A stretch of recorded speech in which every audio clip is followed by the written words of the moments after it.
Mga kabayan, nakakagulat na pagbubunyag ng isang dating miyembro ni Pastor Apollo Kibuloy at naging kasapi rin ng tinaguriang Angels of Death ng nadakip na pastora. Ayon sa CIDG Region 11, hawak na nila ang isang dating miyembro ng Angels of Death ni Kibuloy at ibinunyag nito ng mga dating pulis at sundalo ang di umano ay nagpapatakbo ng Angels of Death at armado ito ng mga dekalibring baril. Ayon umano sa hawak nilang testigo, may mga kaso talaga ng pagpatay na ginagawa ng kanilang grupo kung saan ay humigit kumulang sa 50 katao ang kanilang miyembro. Bine-verify pa natin lalo na kung meron sila talagang kinalaman kasi based sa revelation naman niya some of them may mga ginawang pagpatay pero we will just still have to validate that information. Meron na kaming report niyan at meron na kaming hinahanap at meron na kaming bine-verify na mga names of those persons or personalities na allegedly members ng Angels of Death. More or less nasa yung binigay sa amin na yung informant namin ang binigay sa amin nasa more or less 50. So dito pa sila? Yes, nasa Davao region. Kung matatandaan, kinumpirma mismo ng tagapagsalita ng PNP na si Police Colonel Jean Pajardo na may binuo talagang private armed group itong si Kibuloy. Ayon kay Pajardo, hawak na nila at kilala na nila ang ilan sa mga ito. Ayon pa sa pulisya, iimbestigahan nila ang mga armas na mga ito para malaman kung may mga lisensya ba o wala ang mga armas na hawak nila. Yung Angels of Death po ay definitely hindi lang siya figurative speech. Existing itong mga tao na ito at may mga ilan na po tayong na-identify na mga pangalan. We will be requesting the Firearms Exclusive Office for the revocation po ng kanilang LTAP at firearms registration po. Dahil dito, magsasagawa na rin ang investigasyon ng Armed Forces of the Philippines o AFP para alamin ang mga di umano ay naging miyembro ng Angels of Death na dating mga sundalo. Ayon pa sa AFP, ilan din sa mga miyembro ng KOGC ay kabilang sa binuo na private armed group ni Kibuloy. Yung Sunshine Media Network ng Kingdom of Jesus Christ, yung kaniyang media network was accredited as Philippine Army Reservist affiliated unit last 2015. So they are called the 2nd Signal Battalion, Philippine Army Reserve Unit. Tinap natin sila because also of their expertise in communications ang nagagamit natin. But as to their involvement, we will closely coordinate with our law enforcement agencies counterparts. Nasa 540 umano ang Army Reservist na miyembro ng KOJC. 538 sa mga ito ay pawang enlisted reservist, habang 2 naman ang opisyal. Samantala, sinagot naman ni Police General Torre III ang pahayag ni Atty. Torion, ang abogado ni Kibuloy, na walang katotohanan ang Angels of Death na sinasabi ng PNP. Ayon kay Torre, normal lang sabihin yon ni Atty. Torion dahil kasama yun sa trabaho niya bilang abogado ng akusado.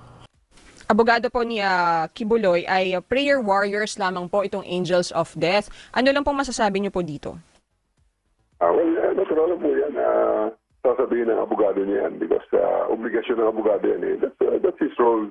That is the role that he has to play because he should be championing the cause of his client. So, yun ang opinion niya. Wala namang problema sa amin yan.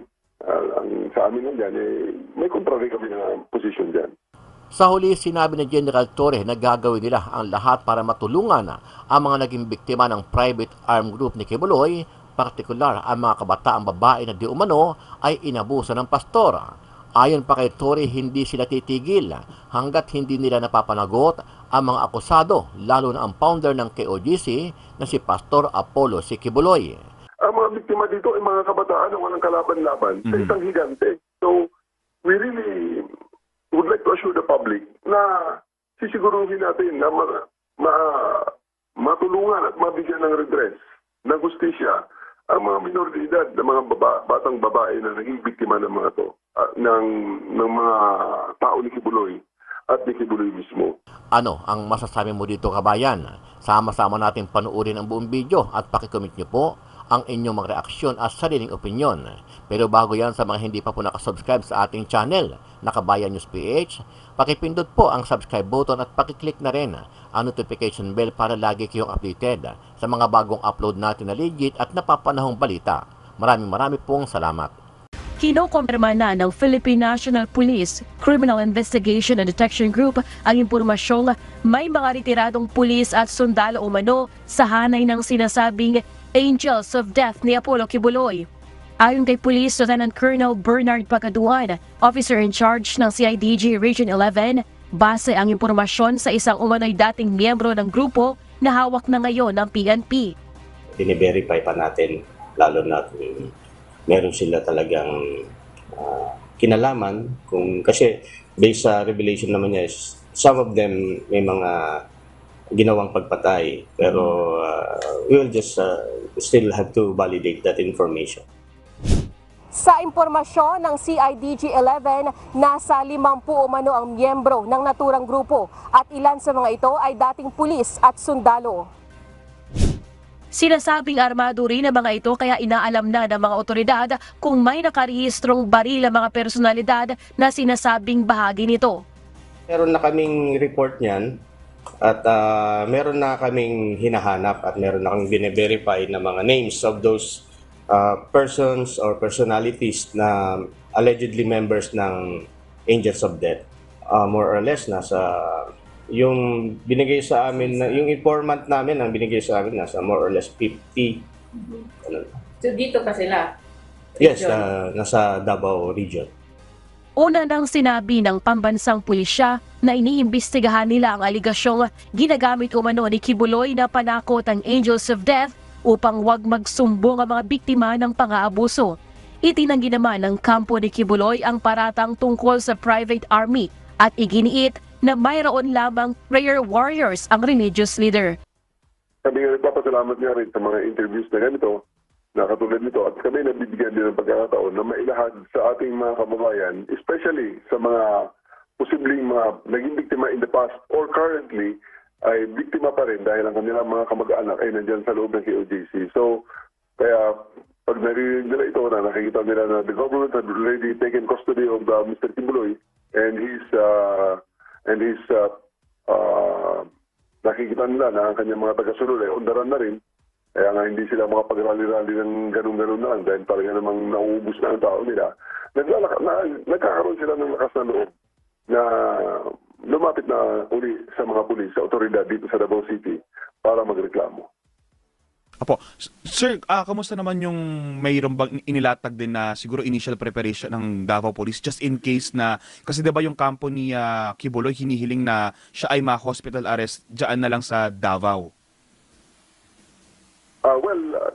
Nasa kuwan na po yan, nasa korte na po yan at kami naman ay re-respetuhin namin whatever the decision of the court is. So initially, wala pa naman ang ganyang order, wala pa naman ang order na ganyan na naging favorable sa kanila yung ginawa ng korte at nandun pa rin naman siya sa Kamkrame. Pero pag yan ay if ever na iutos ng korte, re-respetuhin natin yan at we'll prepare and act accordingly.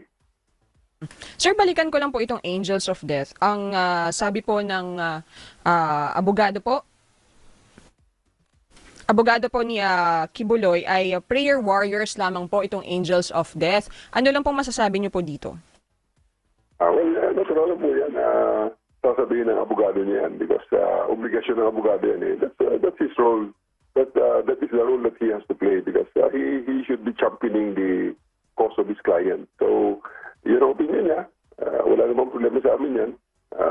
Sa amin lang yan, may contrary kami na position dyan. Yung Sunshine Media Network ng Kingdom of Jesus Christ, yung kaniyang media network was accredited as Philippine Army Reservist Affiliated Unit last 2015. So they are called the 2nd Signal Battalion Philippine Army Reserve Unit. Papasok ng militar sa investigasyon. Kaugnay ng manoy private armed group ni Kingdom of Jesus Christ leader Apollo Kibuloy na tinatawag na Angels of Death. Ayon kay Philippine Army Deputy Chief for Public Affairs Colonel Ray Balido, makikipag-ugnayan sila sa Philippine National Police. Kaugnay ng impormasyon, na mayroong mga reservist na miyembro ng Angels of Death. Kinumpirma din ni Colonel Balido na mayroong reservist na mga tauhan ng SMNI na miyembro ng KOJC bilang communication arm simula noong 2015. Subalit wala aniyang inisyong baril sa mga ito. Tinap natin sila because also of their expertise in the communications ang nagagamit natin. But as to their involvement, we will closely coordinate with our law enforcement agencies counterparts. Nasa 540 umano ang Army Reservist na miyembro ng KOJC. 538 sa mga ito ay pawang enlisted reservist, habang 2 naman ang opisyal. Aalamin din ng militar kung may nagawang paglabag ang mga reservist na miyembro ng KOJC sa sinumpaang tungkulin. On the part of the PA naman, kung mapatunayan ito sila, dahil sila nga ay duty-bound pa rin, no? Meron silang dapat i-uphold na professionalism, duty, honor. Yes po, may mga corresponding disciplinary measures na ibigay sa mga mapatunayan na sala or hindi akma sa kanilang sinumpang. Kahapon, sinabi ni PNP Public Information Office Chief Police Colonel Jean Fajardo na kilala na ng Police Regional Office 11 ang ilan sa mga miyembro ng Angels of Death. Inaalam na rin ng PNP sa Firearms and Explosives Office kung mayroong armas na nakarehistro sa mga ito upang agad na maipakan sila. Yung Angels of Death po ay definitely hindi lang siya figurative speech. Existing itong mga tao na ito at may mga ilan na po tayong na-identify na mga pangalan. We will be requesting the Firearms Exclusive Office for the revocation po ng kanilang LTAP at firearms registration po. Sa isang interview, sinabi din ni Police Regional Office 11 Director, Police Brigadier General Nicolas Torre III na mayroong baril ang ilang miyembro ng Angels of Death. Subalit expired ang lisensya ng mga ito simula noong 2014. Hindi aniya na i-renew ang naturang mga armas dahil sangkot ang ilan sa mga ito sa krimen gaya ng physical injury at robbery. Ngunit ayon sa kampo ni Kibuloy, walang katotohanan ang paratang tungkol sa private army. Sa isang pahayag, sinabi ni Attorney Israelito Torion na kung totoo mang may sariling armed group si Kibuloy, ay sana'y napigilan ang paglusob ng mga pulis sa KOJC compound. Sinabi rin ni Torion na private prayer warriors lang ang meron ng KOJC, ngunit wala silang private army. And then sir, doon sa iba pa pong complainant, although hindi po natin nga masasabi kung ano pa yung mga reklamo nila exactly, pero baka po makapagbigay kayo ng kahit konting information kung ano po yung nature ng kanilang complaint? Pareho rin po ng mga complaint ng ibang mga naging biktima, mga minor de edad na nahiwalay sa pamilya, na gusto nang bumalik sa fold ng pamilya pero hindi makaalis-alis dahil pinipigilan nga ng mga tao ng mga elders ng KOJC, may mga pagmamaltrato, may mga gano'n ho. So, iba-iba ho yan eh. And really, that's the reason why na ang amlak nga natin. May iba pa nga, may isang magpo-complain yung gusto nilang bawiin ang kanilang mga ari-arian na supposedly ay hiniram lang pagkatapos yung pala ay tinuring na ni Kibuloy na kanya. So, kaya nga may mga, di ba, may proceedings na rin, pinrisa ng amlak ang kanyang mga real estate at saka 8 million worth of kanyang property, bank accounts, ang chop ng isang aeroplano niya, isang helicopter niya, na pinris nga ng amlak ng Anti-Money Laundering Council dahil ang paniniwala nga, ang suspicion niya na ngayon ay pinapatayo na korte sa na kaso sa Court of Appeals is proceeds nga galing sa illegal na mga gawain. So, nagpo-forfeiture proceedings na rin para eventually makakumpiska ang kanyang mga properties na yan. So, mga ganyan ang mga reklamo from personal to organizational. May ganun pala sir, kinuha yung property nila, inangkin na. Anong klaseng property po ito sir? Lupa? Maraming mga nag-ganyan. May mga negosyante pa na buong negosyo binigay na kay Kibuloy, hiniram na ni Kibuloy supposedly. Tapos nang lumalabas tinuring ngayon ng mga tithes yun na mga abuloy. So ginagamit na sasakyan, lupa, donation supposedly, tapos pera. Marami po. In the next coming days, malalaman po natin ng lahat ng mga detalye pag may isampa na natin sa korte. Ang lala pala kung pati negosyo inangkin na lang bigla. Sir, kumusta naman po yung magsasampa kayo ng kaso, tama po ba, doon sa mga nagkanlong o nagtago po kay Kibuloy? Ano naman pong update dyan? Yes po. Pina-finalize na natin. At we are working closely with the prosecution service para malakas at airtight ang kasong ipafile natin sa mga to. And isa nga sir sa mga komplikasyon, no, yung ilang mga complainants natin, yung magulang nila na very close pa sa KOJC, kaya Pastor Apollo Kibuloy. So paano po yung dynamics niyan? Paano nyo wino-work out, sir, itong sitwasyon na ito? Kung at hindi ba natatakot yung mga complainants natin kasi nga yung mga magulang nila o yung kaanak nila ay hindi nila kakampi?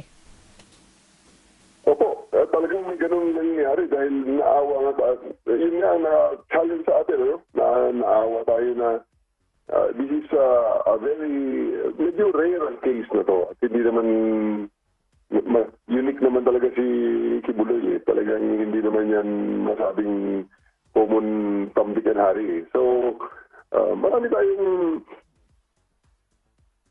mga extra steps na ginagawa para proteksyonan ang mga complainants at ang kanilang mga kaanak. Lalo na sa ngayon, medyo nare-realize na nila na talagang marami sa kanila kung baga nabudol talaga na naloko.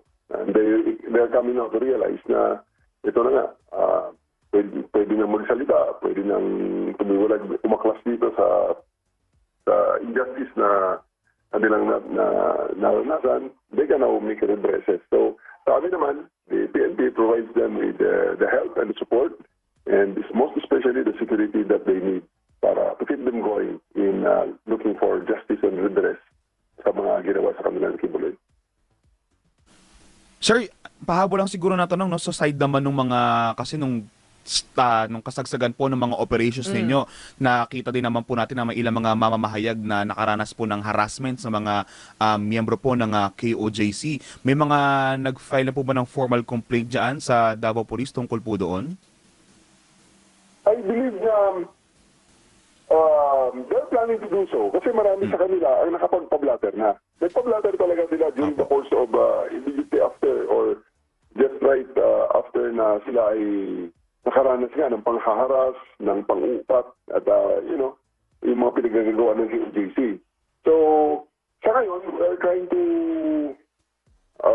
support them in their quest dahil napansin naman siguro may isang major media outlet dyan sa Metro Manila and major media personalities dyan sa Manila base ang nabigyan ng statement, I think kahapon o ng isang araw, na regarding this denouncing the activities of KOJC in support of the 42 journalists dito naman sa Davao at sa kanilang mga field reporters na na-assign sa Davao or to cover that KOJC incident during the time na siniserve natin ang warrant. So, I believe you can direct the questions to them kung ano ang kanilang ginagawa. Basta on the side of the PNP, if they want to pursue that case, we will be supporting them and we will be helping them. We can even provide them with evidence that they need. Kasi marami kaming mga videos that can be available for them that they can use in their pursuit for justice.